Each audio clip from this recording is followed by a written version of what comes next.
Yohana sura ya 8. Yohana sura ya 8 mstari wa utaona hapa Yesu anafafanua watu wa Ibilisi na wana wa Mungu. Wana wa Mungu. Sura ya 8 tuanze mstari wa 43 au 42. Yesu akamwambia, kama Mungu angekuwa baba yenu mngenipenda. Kwa hiyo yeyote ambaye ni mtoto wa Mungu atampenda Yesu. Amen. Atampenda Mungu. Haleluya. Haleluya.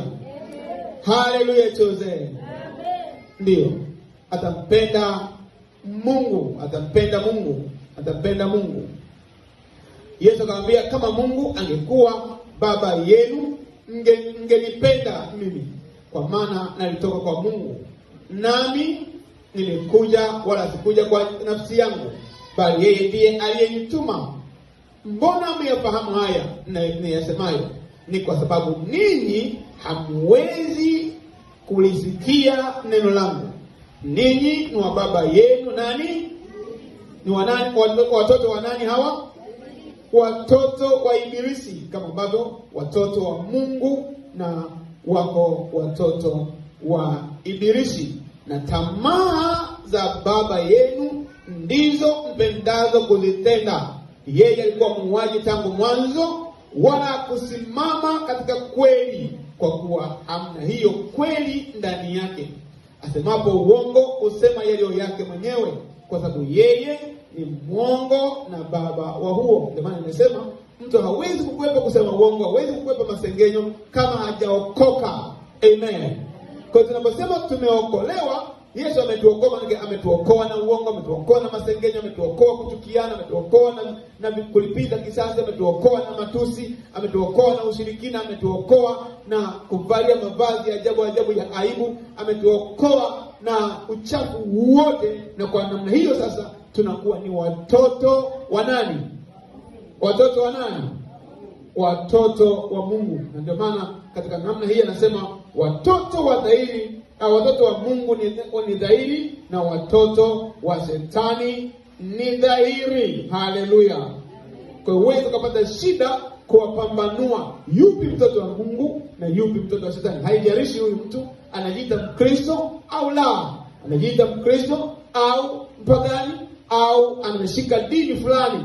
Kwa hiyo kigezo ni maisha yake. Kigezo ni uwezo wa yale anayoyafanya. Ana uwezo wa kushinda dhambi. Amen.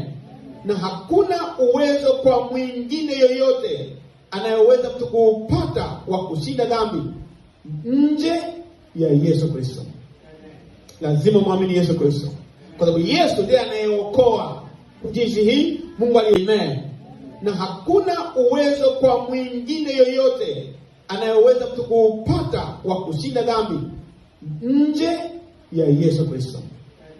Lazima muamini Yesu Kristo, kwa sababu Yesu ndiye anayeokoa. Jinsi hii Mungu aliupenda ulimwengu atakapotuma mwanae wa pekee. Hakuna mwingine aliyotumwa wa kuokoa ulimwengu, wa kumfanya mtu mwingine asipotee, isipokuwa ni Yesu pekee yake aliyetumwa kutafuta na kuokoa kilichopotea, katika jina la Yesu. Katika jina la Yesu. Katika jina la Yesu Jose.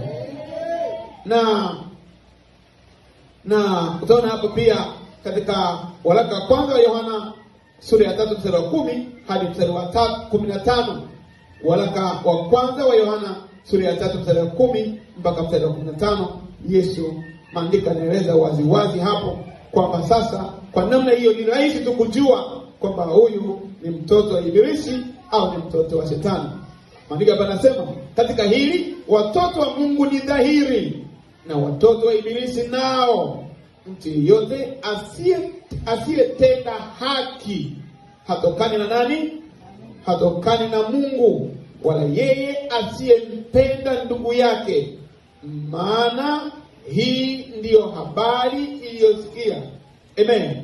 Mliosikia tangu mwanzo kwamba tupendane sisi kwa sisi, si kama Kaini alivyokuwa wa yule mwovu. Alivyokuwa wa yule nani? Alivyokuwa wa yule nani? Mwovu ni nani? Mwovu ni nani?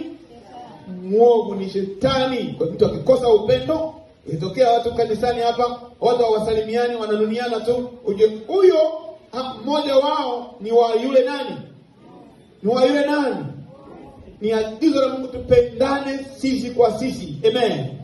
Ndio maana mwenzetu akipata shida yoyote, kanisa lote tunaenda kumtia moyo. Amen. Iwapo yuko hospitali, iwapo amepata furaha, iwapo amefanya kitu chochote kile cha kufurahi, tunafurahi naye kwa pamoja, tutahuzunika naye kwa pamoja katika jina la Yesu. Hapo ndipo ishara pia inaonyesha kwamba hawa ni wana wa nani? Ni wana wa Mungu, ni wana wa Mungu, ni wana wa Mungu. Maandiko yanasema kwa sababu anasema akamuua ndugu yake, naye alimuua kwa sababu gani? Kwa sababu matendo yake yalikuwa mabaya na ya ndugu yake yalikuwa ya haki. Ndugu zangu, msitaajabu ulimwengu ukiwachukia. Sisi tunajua ya kuwa tumepita toka mautini kuingia wapi? Uzimani, kwa maana twawapenda ndugu. Yeye asiyependa akaa katika mauti. Kila mtukiaye ndugu yake ni muuaji, nanyi mnajua ya kuwa kila muuaji hana nini? Ni dhahiri. Kwa matendo, mwenendo, mavazi, maneno, tabia, yote ni rahisi kujua tu kwamba huyu ni mtoto wa nani? Ni mtoto wa nani? Ni mtoto wa Ibilisi. Baada ya kukombolewa, hata kama anaenda kila Jumapili kanisani, hata kama ni mchungaji, hata kama ni mwinjilisti, hata kama ni kiongozi, hata kama ni mtume, hata kama ni mwalimu, na matendo yake yataonyesha waziwazi kwamba huyu ni mtoto wa Mungu na huyu ni mtoto wa Ibilisi. Kwa hiyo kila kitu kiko dhahiri, hatujafichwa, hata kwa mtu ambaye anajifunza Biblia. Amen. Amen Jose. Kwa hiyo baada ya kujua haya yote kwamba Yesu alikuja kutoka, mpango wa Mungu ni watu wote tuokolewe. Kila mtu anatakiwa kuokolewa. Mtu yote anatakiwa kupata Yesu katika maisha yake yote. Tungeangalia maandiko mengi, muda wetu usingeweza kututosha.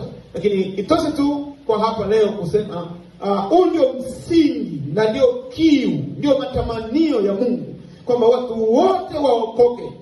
Kwa hiyo